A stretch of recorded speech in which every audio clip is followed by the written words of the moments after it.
Olá, eu sou o Chefe Gabi aqui da Sal Agosto e nessa aula maravilhosa, uma aula que me encanta muito para minha história italiana de cozinha, de especialidades, de viagens, eu amo falar de nhoque.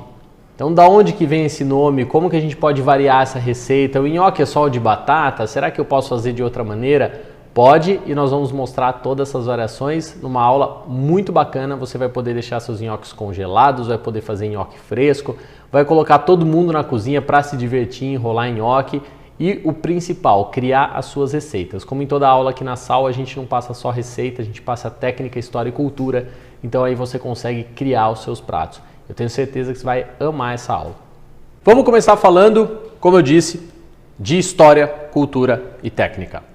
As massas, originalmente, independente do que ela foi feita, primeiramente a gente tem registros da Ásia. Então muitos pratos, na verdade, nasceram da Ásia, como a gente diz, né? O conhecimento vem do Oriente. E no Oriente que nasce o Sol. E de lá a gente tem toda essa cultura ao redor, não só do trigo, mas principalmente do arroz, de outros cereais. Os asiáticos sempre foram exímios camponeses. A gente tem, por exemplo, movimentos de Kung Fu que nasceram em plantações de arroz, alagadas, né? A gente tem movimentos de outras artes marciais, de outras danças que nasceram através da agricultura, através da utilização de equipamentos da agricultura. Então sempre os asiáticos foram exímios trabalhadores deste ramo. Com toda a migração, com todo o movimento antropológico do ser humano, de guerras, de migração e de tudo mais, isso acaba indo parar na Europa. E na Europa, como acontece com cada movimento de gastronomia do mundo, essas massas se adaptam. Se a gente for falar mais especificamente de Itália, que é a grande representante das massas na Europa, nós vamos falar da adaptação para o trigo. Então é o trigo que é o foco principal da nossa aula. O trigo, ele é um cereal composto por casca, endosperma e gema, então ele tem 3 partes. E aí, dependendo como eu tratar esse grão de trigo, como eu processar ou refinar ele, eu vou obter um tipo de farinha ou outra. Então o trigo vai ter uma safra anual, então ele vai ser seco e vai ser estocado em silos, porque aí eu refino a hora que eu bem entender, a hora que eu precisar. Quando eu for refinar esse trigo, eu termino de higienizar ele, reidrato, porque ele vai estar muito sequinho, e começo o processo de refinar. À medida que eu vou moendo o trigo, se eu moer esse trigo na sua íntegra, eu vou obter então a farinha integral. A farinha integral, então, vai ter toda a parte do trigo, a casca, a endosperma. É fácil de identificar uma farinha integral porque ela é marrom, né? Ela é mais grossa, ela é áspera, ela não é uniforme. Eu tenho partes mais finas, partes mais grossas, e é isso que faz a característica dela. Por ela ter muito mais fibra presente na casca do trigo, ela acaba então sendo uma farinha mais saudável, não vamos entrar tanto nesse assunto, porque ao consumir eu estou consumindo além dos seus carboidratos, estou consumindo as fibras junto, né? Mas isso é um outro assunto de uma aula mais específica. Fato é, se eu quiser fazer algum trabalho com farinha integral, 100% integral, há necessidade de adaptar. Você vai ver, por exemplo, nas massas frescas que eu não posso simplesmente substituir a branca pela integral, porque eu vou ter que adaptar minha receita, eu vou ter que mexer de alguma maneira. Por quê? Porque nós temos um grande elemento na farinha chamado glúten. O trigo é composto mais ou menos de 70% carboidratos, 30% proteínas. E a principal proteína é o glúten, né? Tão famoso aí por diversos fatores. O glúten, ele é o que faz, por exemplo, aquele miolo do pão macio, é o que faz uma massa de um espaguete, de uma lasanha esticar e não quebrar, é o que liga toda essa massa, é o que liga o pão, ou o que liga qualquer coisa que for uma farinha de trigo. Então o glúten que é o grande responsável por toda essa estrutura que a gente está fazendo, tanto em massas quanto em pães ou em qualquer outro elemento que for essa farinha. Quando eu tenho uma farinha integral, esse glúten ele não está tão exposto, ele não está tão refinado ao ponto de eu expor bastante o glúten e formar uma rede de glúten muito homogênea, muito lisinha. Então por isso que a farinha integral é uma das farinhas assim mais difíceis de lidar se eu quiser fazer algum elemento 100% integral.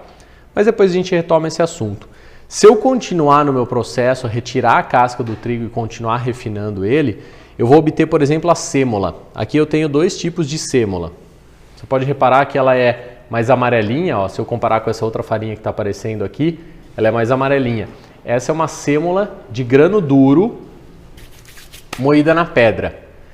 Já vamos entrar na diferença de trigo grano duro e trigo grano tenro. né? Mas por enquanto pensa que a sêmola ela é algum estágio antes do moinho, ou seja, é uma farinha que tem um aspecto mais arenoso, a gente sente ela mais grossa. É com a sêmola de grano duro que eu faço, por exemplo, as massas de grano duro, né? Então ela é uma farinha incrível para isso. Aqui eu tenho ainda uma sêmola de grano duro, mas ó, ela ainda é mais clarinha que essa branca, só que ela está mais refinada ainda, ela é mais fininha. Então eu posso utilizar, se eu não quiser uma massa tão dura, se eu quiser uma massa mais lisa e mais fácil de trabalhar, eu posso utilizar uma sêmola de grano duro mais moída, né? Como diz na Itália, remoída. E por último aqui eu tenho uma farinha clássica, branca, nacional, específica para massa fresca, que vai nos dar margem agora para a gente falar de tudo isso. Então a primeira coisa, eu posso ter o trigo grano duro ou trigo tenro. O grano duro literalmente ele vai te dar uma farinha mais dura, uma massa mais dura. Então se eu quero um espaguete que fique mais al dente ao cozinhar, eu preciso utilizar o grano duro ou cozinhar ele da maneira correta, mas o ideal é utilizar o grano duro. Só que o grano duro, se vocês usarem alguma vez, vocês vão colocando água ou ovo e ele vai ficar realmente pesado. Eu preciso de uma máquina boa, né, que consiga formatar essa massa. No rolo é difícil de abrir. Eu preciso de bastante potência de calor para cozinhar essa massa, ou seja, ela é uma massa dura. E por que raios eu utilizo ela? Para obter uma massa al dente no fim, porque essa é uma máxima da massa italiana. Se eu tenho um prato que vai massa e molho, não adianta eu querer sentir só o molho, eu tenho que sentir a harmonia do prato, eu tenho que sentir a massa e o molho ao comer. Então você sempre vai optar por escolher, se você quer, sem falar de fazer a massa agora, tá? De comprar a massa. Se você quer comprar a massa de grano duro, vai estar lá no mercado, massa de grano duro, vamos usar o penne, por exemplo. Penne grano duro, penne tradicional, que é com grano tenro, né? Penne integral, vai ter todas as variações. Penne com ovos. E aí como é que é a diferença de tudo isso? Então antes de entrar em farinha nacional ou farinha importada, eu não gosto muito dessa nomenclatura, porque a gente tem farinhas cada vez mais, o desenvolvimento e estudo de farinhas de altíssimo nível no Brasil está acontecendo, então não dá para a gente falar a farinha de fora é boa, do Brasil é ok, não pode falar isso, mas o que acontece mais no mercado, no grande público, para o consumidor final é isso, a gente acaba tendo uma farinha mais forte, com mais glúten, vinda de fora, e uma farinha um pouco mais fraca vinda do Brasil. Mas repito, isso não é regra, nós somos um país fantástico em agricultura e a gente já tem muito produtor com farinhas aí sensacionais. Bom, por que faz diferença? Por que eu falei, por exemplo, que essa é uma farinha para massa fresca? Porque ela, quando esse moinho fez o refinamento dessa farinha e chegou nesse produto, eles fizeram uma análise física-química em laboratório e disseram, ok, essa massa ela tem mais glúten, ela é uma massa que absorve mais água, que ela tem um certo teor de cinzas, isso a gente não precisa saber, quem tem que saber é o laboratório. E aí eles chegam e falam assim, não, essa massa é boa para massa fresca.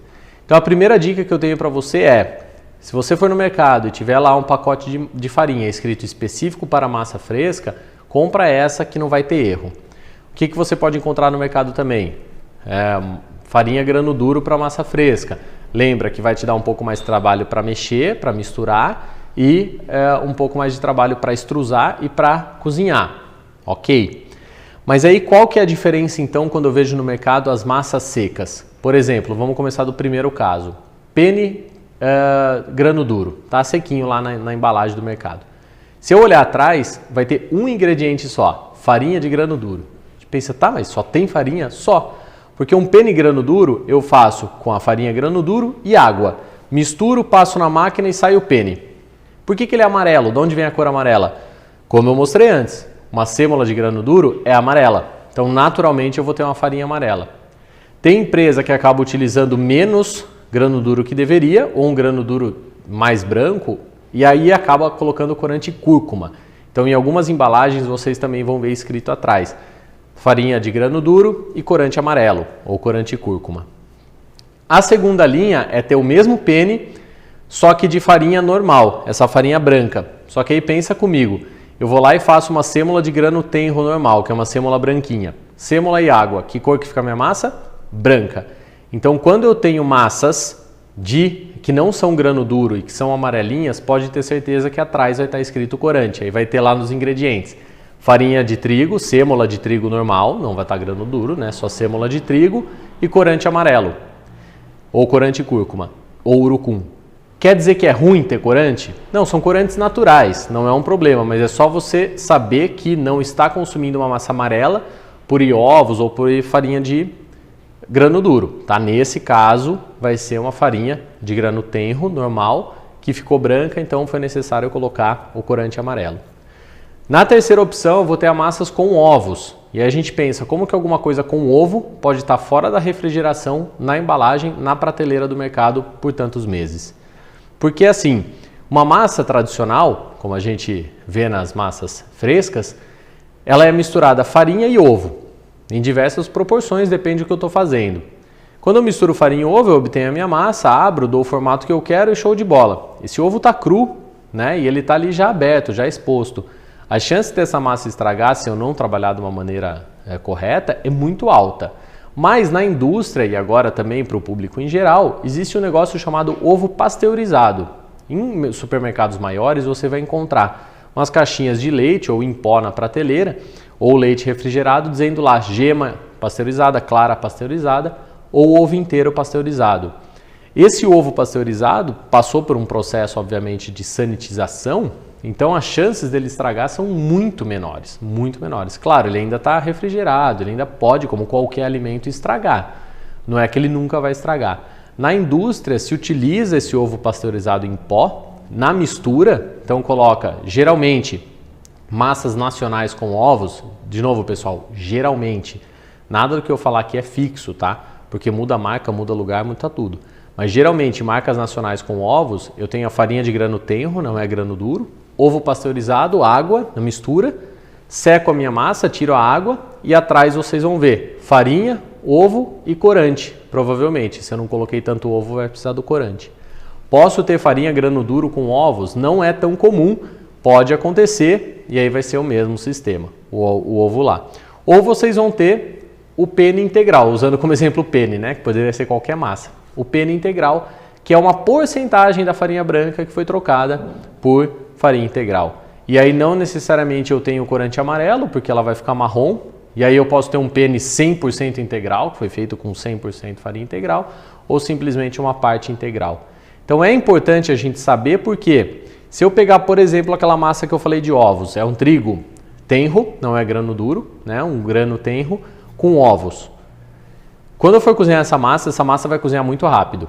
E por não ser grano duro, ela não vai segurar aquele al dente tanto tempo, então você tem que tomar cuidado.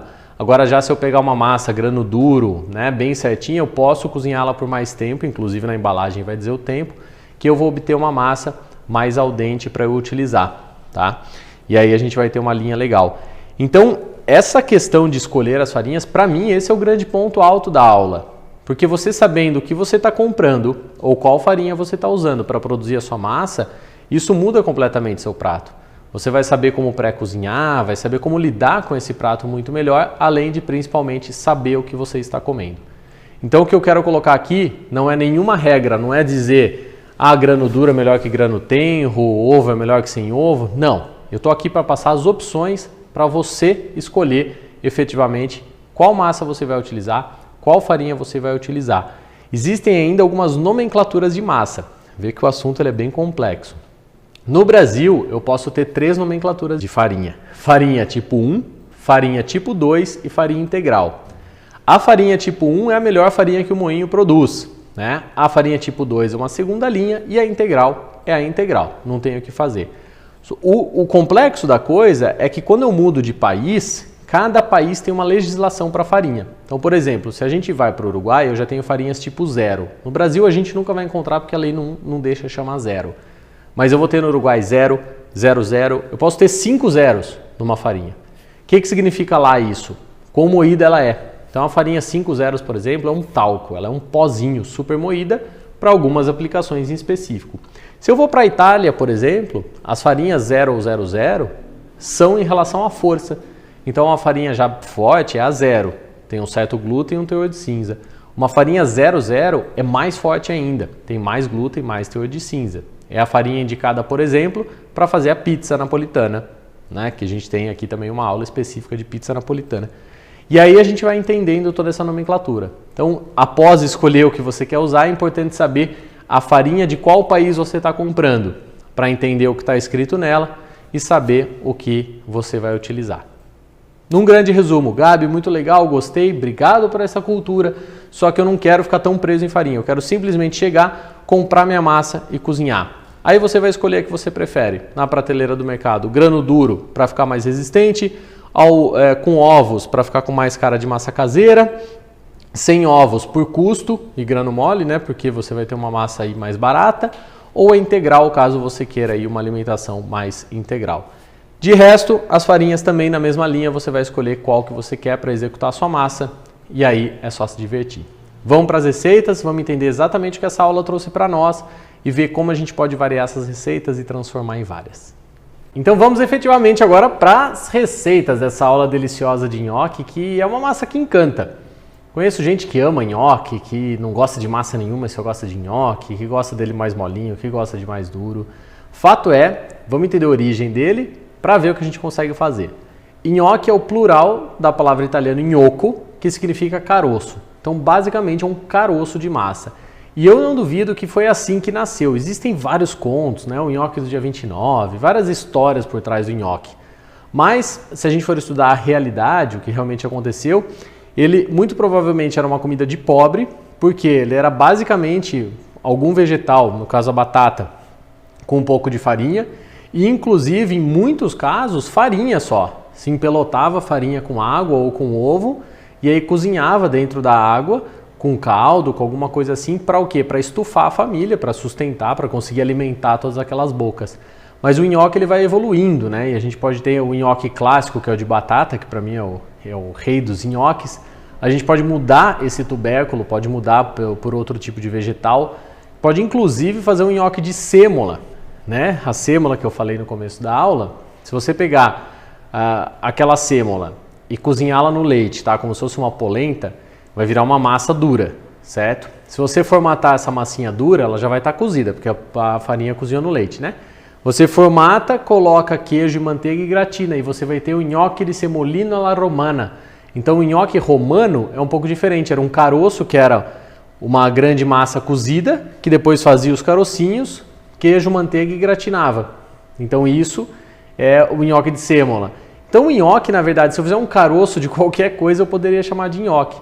Por isso que eu gosto de pegar duas linhas nessa aula de nhoque, mostrar para você, mostrar os grandes segredos, que a gente tem praticamente 3 grandes segredos do nhoque. E eu tenho certeza que com toda essa bagagem, você vai criar os seus, vai inventar, vai deixar ele mais redondinho, mais quadradinho, mais com formato de garfo e vai poder viajar literalmente no nhoque. Primeira coisa, a gente vai fazer o de batata, que é o clássico. Então, dos 3 grandes segredos do nhoque, o primeiro é qual batata escolher e como cozinhar ela. É instintivo nosso pegar a batata, descascar e colocar na panela para cozinhar. Esse é o pior jeito para eu cozinhar a batata para fazer nhoque. Porque qual que é a ideia do nhoque de batata?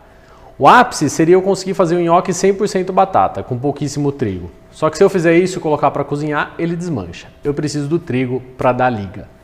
Aí, o que é mais barato, batata ou trigo? Trigo, né, que dá menos trabalho também. Então, infelizmente, algumas empresas por aí falam nhoque de batata e põem 5% de batata e 95% trigo. E fica aquele nhoque que parece um chiclete na boca. Então, o legal é achar um equilíbrio entre batata e trigo. Sim, precisa ter o trigo para dar liga, para dar consistência, para dar sabor também, porque farinha tem sabor, né? E dar esse equilíbrio do prato. Mas eu não posso ficar no nhoque 100% trigo, senão ele não vai ser gostoso, ele não vai ser interessante. Para eu não utilizar tanto trigo, quais são os segredos? A escolha da batata, primeiramente, você pode optar por essa batata rosa. A batata rosa, diferente da branca, ela é muito mais farinhenta, vamos dizer vulgarmente. Ela tem menos água e o amido dela é mais seco. Então a gente vai conseguir obter uma pasta de batata muito mais seca. E quanto mais seco, menos farinha eu preciso para secar isso aí depois. Se eu cozinhar minha batata em água, mesmo com casca, o que acontece? Ela incha, né? Por quê? Porque ela absorveu água. Então onde eu estou querendo tirar a água, nesse caso eu estou colocando. Errado. E se eu cozinhar sem casca, pior ainda. Ela virou uma grande esponja e aí eu vou ter que colocar o triplo de trigo para dar certo. Então a primeira coisa é escolha da batata rosa. E olha aqui o grande pulo do gato, ó. Pega o garfo e faz vários furos nela. Quando eu fizer esses furos e eu colocar a batata para assar, e é isso mesmo que você ouviu, assar a batata, toda a água que ela tem vai começar a sair pelos buracos. Então eu estou fazendo o processo inverso, eu estou cozinhando, ao invés de colocar água, eu estou extraindo. Excelente, é o que eu queria. Guarde essa dica no coração, que isso aí vai mudar muito a sua vida nos nhoques. Mesmo a batata rosa, quando cozida, fica amarela. Então essa aqui era exatamente rosa, tá? Você pode ver todos aqui os formatinhos do garfo que eu bati nela antes. Então você vai ver que depois de assar, ela vai ficar assim. Assar por quanto tempo, mais ou menos? Não precisa embrulhar em alumínio, nada, porque o embrulhar em alumínio faz a perda de água dificultar, né? Deixa assim na assadeira. Você vai assar a 180 graus de 40 minutos a 1 hora. Mais ou menos isso que ela vai precisar a 180 graus. Você vai ter a batata, ó, é só apertar e ver que ela está bem macia. Então o segredo número 2, descascar a batata ainda quente. Meio quente, né? Para você não queimar a mão. Vai puxando a pele e coloca ela ali. Já dá pra ver de cara assim, ó, que ela tá super seca, sabe? Super farinhenta. Então, ó, a gente tem aqui a batata totalmente cozida e seca. Bacana, já cumprimos a primeira etapa do que a gente precisava. E agora a gente tem que começar a incorporar. Nesse momento você pode usar um espremedor de batata ou aquele amassador de batata. Como eu sei que não é todo mundo que tem em casa, acredito que algum utensílio assim de metal pelo menos você tenha. Então você pode utilizar o utensílio antes para amassar, antes de começar a incorporar o restante. Ó, se tiver um pedacinho de casca aqui, dá para tirar.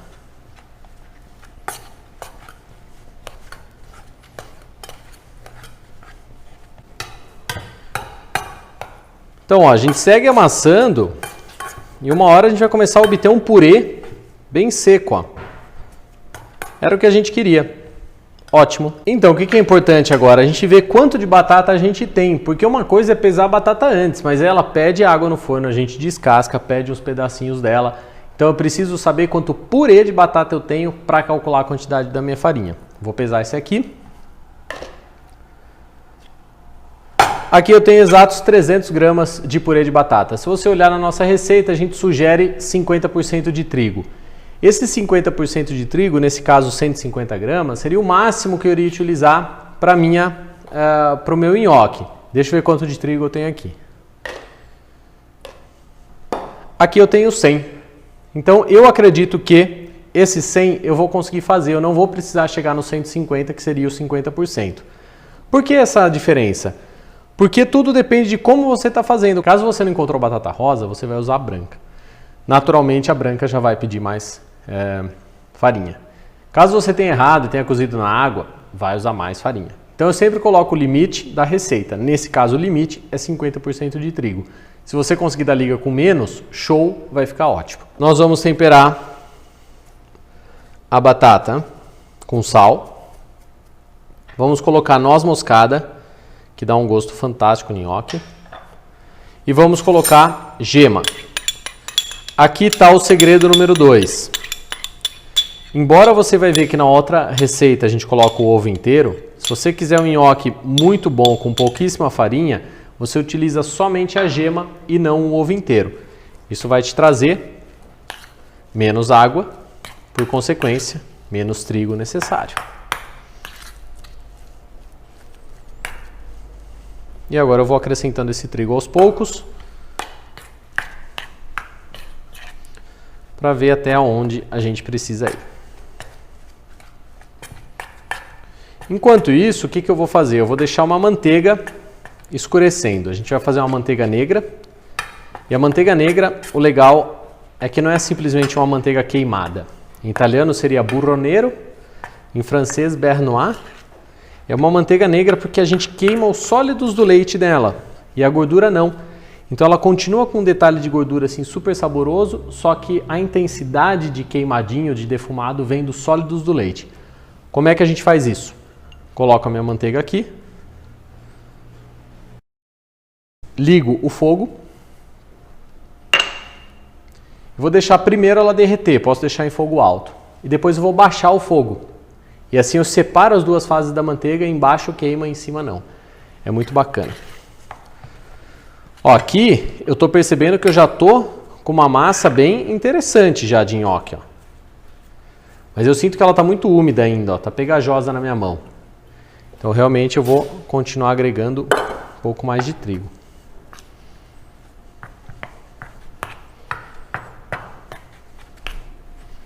Um pouquinho mais de trigo ainda. E eu chego aí no meu cálculo de estar usando 1/3 da minha batata em trigo.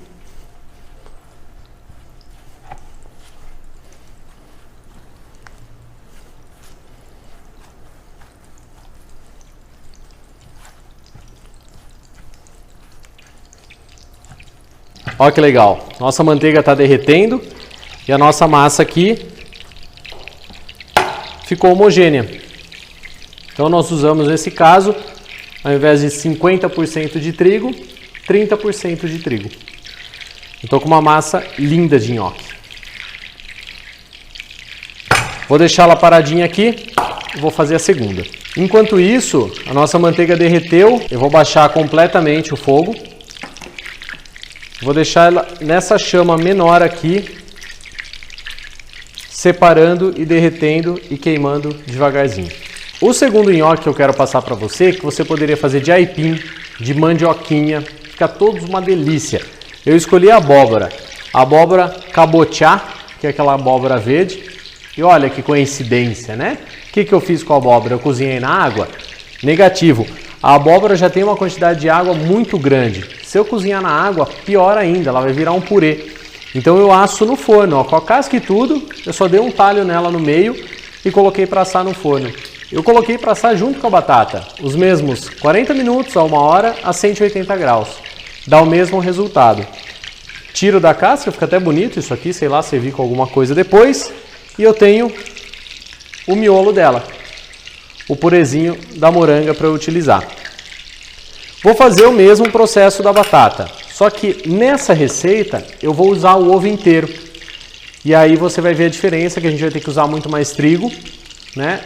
Por que eu dou essa receita? Porque tem gente que prefere o nhoque com mais textura, quer congelar, quer transportar esse nhoque, então ele precisa ter um pouco mais de textura, ele não pode ser tão delicado. Mas aí se você não quer usar tanto trigo, usa só a gema nessa receita que dá certo também. Eu vou lá pesar então quanto eu tenho de abóbora. Eu tenho exatos 250 gramas de abóbora, então pelos meus cálculos eu teria que usar aí meio quilo de trigo, né, de acordo com essa receita. Então reparem que ela é muito mais trigo do que abóbora. Vou colocar o ovo inteiro, vai me fazer usar mais trigo ainda, mas como eu já adiantei para você.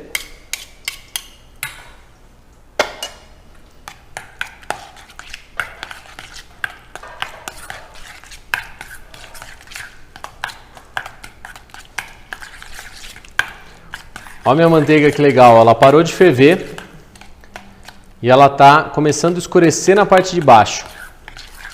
Em cima não, em cima ela está douradinha, mas a parte de baixo ela está escurecendo. O nhoque de abóbora, ao invés de colocar noz moscada, eu vou colocar outras especiarias. Vou colocar um pouquinho de canela em pó.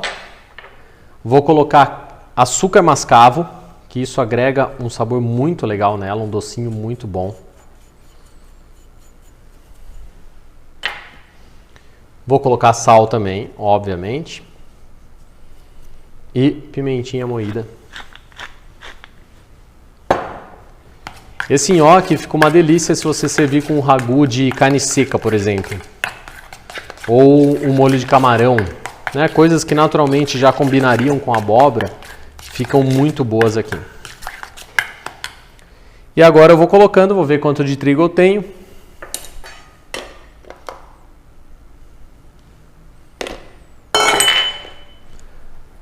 Aqui eu tenho exatos 400 gramas. Então eu vou colocando aos poucos, incorporando.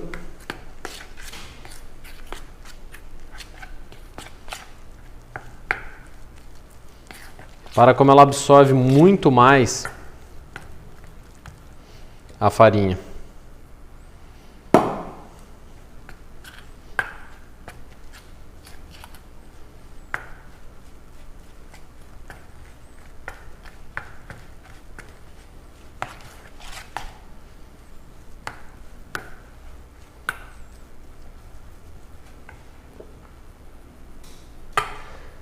Claro que eu vou ter que dar uma corrigida de sal, né? Afinal a gente está colocando aqui uma grande quantidade a mais de trigo. Então, repito, o teto que a gente teria para usar é aquele que está na receita. Se eu seguir todos os passos, assei no forno, não coloquei água, né? Eu provavelmente posso usar menos trigo do que o normal. Quando a manteiga quiser começar a subir uma fumacinha, ela está pronta, a gente não vai mexer e vai deixá-la aqui de lado, estabilizar bem e separar. Enquanto isso, a gente sova o restante dessa massa de nhoque de abóbora.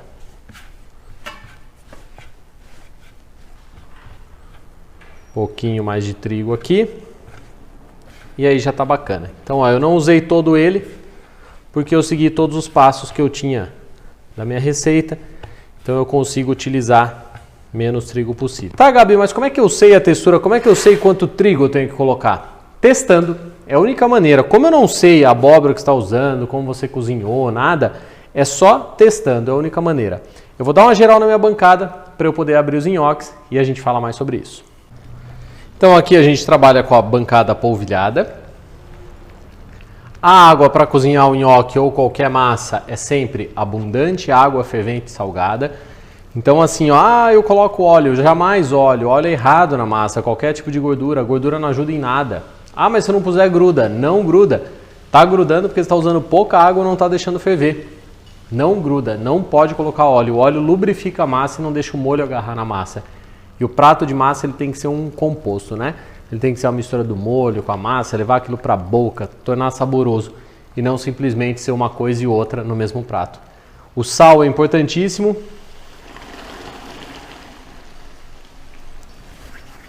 Porque o sal vai aromatizar, vai dar gosto para a massa. Então você tem que colocar o sal na quantidade certa. Prova a água tem que ter gosto. Se não tiver gosto de nada, não adiantou pôr o sal. Vai colocando sal até a água ter gosto, que esse sal vai salgar a massa. Então eu vou pegar uma amostra aqui, por exemplo, do nhoque de batata, para ver como ele se comporta. E vou pegar uma amostra também do meu nhoque de abóbora, para ver como é que ele se comporta. Ó, duas amostrinhas aqui. Vou lá para a panela, água fervente, e vou colocar as duas ali, ó. Como é que eu sei que o nhoque está cozido? Repara aí na panela. O nhoque artesanal está cozido quando ele boia, porque aí quer dizer que eu cozinhei a farinha a tal ponto que ela ficou menos densa que a água. Aquela mistura ficou menos densa. Quando a mistura estiver menos densa, ela está cozida. O ovo também cozinhou, também ajudou para isso. Então quando ele boiar, teoricamente ele está cozido. Aí você vai testar o gosto, a textura, ver se está de acordo. E aí você pode finalizar a sua massa. Então essa dica ela é muito legal, porque tem gente que faz todo o nhoque e prova putz, faltou sal. Aí não tem, né? Tem que desmanchar tudo de novo. Então faz esse teste que você vai se dar bem. Aqui eu poderia ter feito com beterraba em pó, por exemplo, ia ficar lindo, aí ia ter um nhoque branco, um amarelo e um roxo. Eu posso servir todos misturados no mesmo prato. Pensa que bacana, né? Só cuidar da textura para um não ficar muito diferente do outro. Então eles estão borbulhando aí. Daqui a pouco eles sobem, a questão assim, ó, menos de 1 minuto. O branquinho já está querendo subir. Por que o de batata está querendo subir antes? Porque ele tem menos trigo. Quando tem menos trigo, esse trigo cozinha mais rápido e ele fica menos denso mais rápido. Então é normal que o de batata suba antes, ele já está começando a ficar lá em cima, do que o de abóbora. Vamos ver então como é que está o de batata. Não desmanchou para cozinhar, já é um ponto positivo, porque se eu tivesse colocado muito pouco trigo ele ia desmanchar. Eu vou ver na boca. Como que eu identifico o nhoque na boca, se ele está bom ou não? Você vai colocar entre a língua e o céu da boca e apertar, e ele tem que se desmanchar. Se ele ficar muito duro, está com muito trigo. E se ele estourar e ficar líquido assim, ele está muito mole. Então ele tem que ser cremoso ao apertar na língua contra o céu da boca. Maravilhoso. O sal desse está ótimo. Vamos ver o sal de abóbora.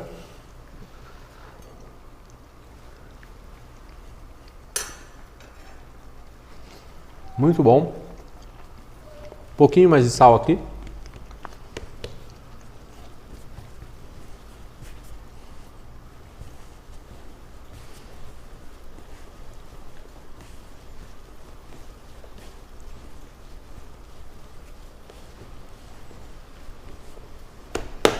Beleza. Agora eu vou enrolar os meus nhoques. Então como é que eu faço o enrolado tradicional? Pego uma bolinha, polvilha a farinha, vai abrindo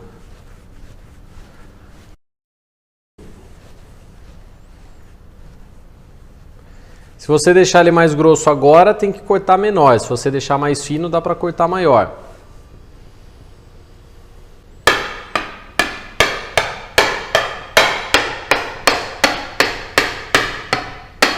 Olha que lindo. Textura maravilhosa. Polvilha, farinha para ele não grudar. Ah, Gabi, se eu quiser congelar.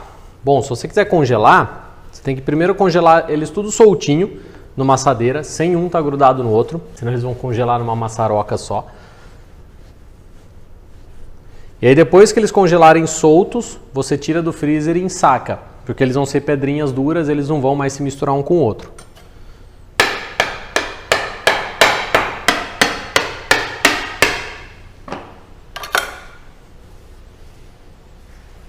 Olha que espetáculo. Eu adoro fazer nhoque. Terapia. Deixá-los aqui. Pro de abóbora, a mesma história. Aí aqueles nhoque que eu compro seco no mercado, na prateleira, do lado do penne, do espaguete. Então, aquele lá é um formato de nhoque que sai da extrusora, mas ele é feito também com grano duro, com água, muito provavelmente igual a um penne e não de uma forma assim tão artesanal. Se você encontrar um nhoque igual esse, ou ele vai estar congelado ou ele vai estar nos frescos. Tem algumas empresas que tem na caixinha o nhoque de batata. Aí se utiliza batata em flocos, batata em pó e consegue fazer de uma forma mais industrial o nhoque de batatas. Mas normalmente bem fresquinho assim vai estar ou congelado ou refrigerado.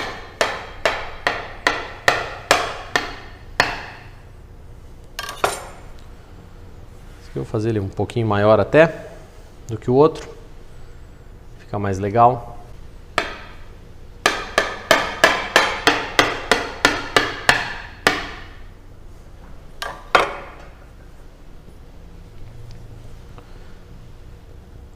Ótimo, a gente já está pronto para cozinhar. Outra dica bem legal é colocar os nhoques num prato ou numa travessa, onde for para você colocar na panela. Porque como você viu, ele cozinha muito rápido. Se a gente vai colocando um por um dentro da panela, quando a gente coloca o último, o primeiro já cozinhou. Então coloca a porção que você vai cozinhar e despeja na panela de uma vez só.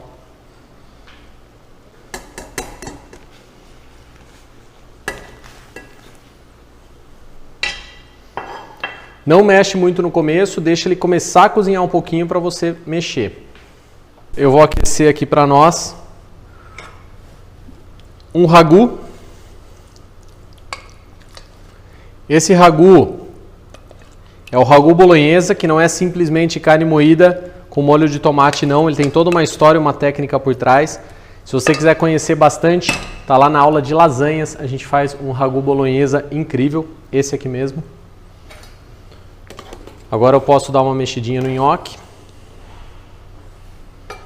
Enquanto meu ragu aquece, se eu acho que meu ragu está muito seco, qual que eu faço? Eu vou lá, resgato um pouco da água da massa e coloco aqui. A gente costuma dizer que o que mais vale num restaurante italiano é a água da massa. Vou deixar num fogo maior. Nosso ragu vai já ficar mais líquido. Assim que ele ficar mais líquido, a gente coloca o nhoque. Enquanto isso, vou te mostrar o que aconteceu com a manteiga. Olha que legal. Ela ficou escura e se eu inclinar a frigideira, você vai ver que, ó, eu consegui o que eu queria. Eu fiz os sólidos do leite descerem e queimei só eles. E a gordura só pegou o aroma desse queimadinho. Então eu não queimei a gordura. Isso faz toda a diferença, certo? Se você agora quiser colocar uma sálvia aqui junto, eu vou pegar só a gordura, tá? Não vou pegar o queimadinho, ó. Então se você quiser colocar uma sálvia, uma salsa, alguma coisa para aromatizar essa gordura negra, perfeito, pode colocar. Então meu ragu já está fervendo. Minha manteiga para depois também. Sempre lembrando, toda a massa eu finalizo massa no molho. Não molho na massa, não jogo o nhoque na travessa, molho em cima e coloco na mesa. Isso não é legal. O legal é a massa terminar de dar a última fritada no molho. Principalmente se é um nhoque numa manteiga negra. Quando ele frita na manteiga negra, ele cria uma peliculazinha que dá uma crocância, um sabor muito bom. Então sempre a massa terminando no molho. Por isso que se você olhar todas as nossas aulas de massa, você vai ver que eu estou sempre com o molho nas frigideiras, que é para finalização do prato. Nosso nhoque subiu. Então a gente vai pegar, colocar ele aqui. Como eu tinha falado antes, eu fiz um nhoque grande, proposital aqui pela abóbora, diferente do da batata.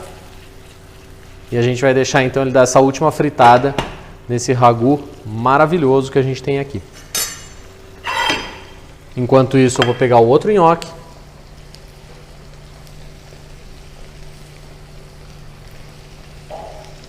Eu vou colocar para cozinhar.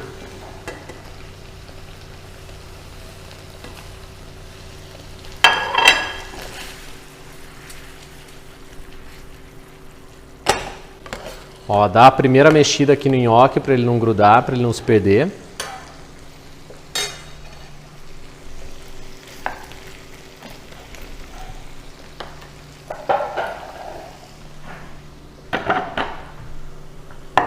Show! Esse aqui eu já posso empratar. Uma bela pratada de nhoque aqui.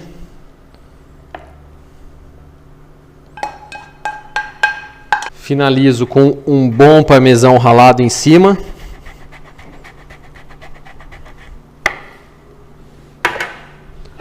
Vou até deixar aqui na farinha, no meio, para ficar um clima para você. Vou lá para o fogo, deixo minha manteiga quente, sempre lembrando, quando eu trouxer o nhoque para cá, ele vai vir com água, então vai dar uns espirros, né? Faça isso com cautela, se você quiser até esfriar um pouquinho a manteiga, né? Ou cobrir, cuidado para não se queimar. Nosso nhoque está subindo, então ele já está praticamente pronto. Olha só, nhoques boiando, se eles estão boiando, eles estão finitos.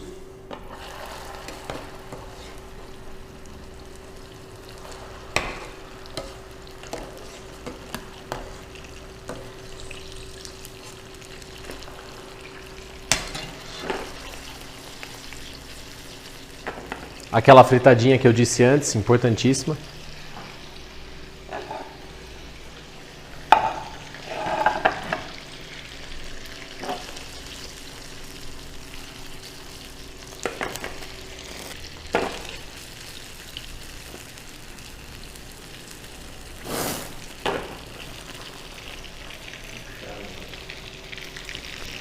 Ok, nosso nhoque deu a fritadinha. A gente vai pegar eles aqui. Se eu não quiser todo o excesso de manteiga, eu recolho eles daqui. Coloco diretamente no prato.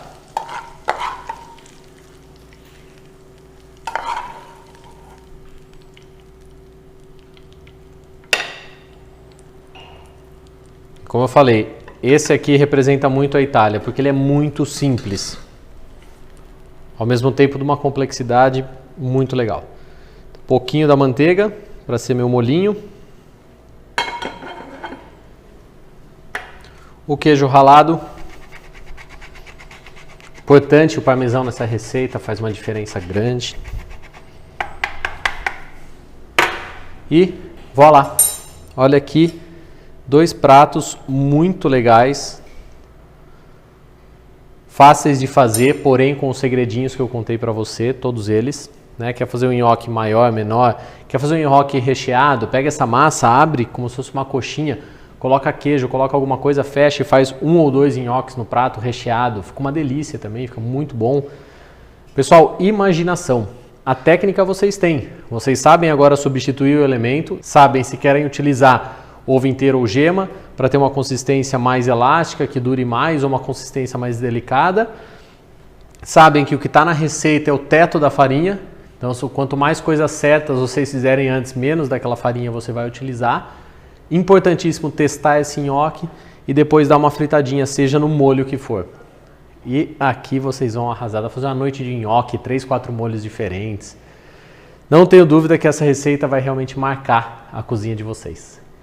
Obrigado por ficar esse tempo conosco, obrigado por seguir a Sal ao Gosto, por acompanhar a gente. Se você fez os pratos, se você quer acompanhar a gente também, @salagosto, @chefgabi, me marca lá pra gente trocar uma ideia e ver o que a gente está cozinhando e o que vocês estão cozinhando. Acompanhe as novidades, que toda semana a gente está colocando coisa nova aqui. Curtam a Sal e logo mais novidade ainda. Obrigado, um beijo, fique bem.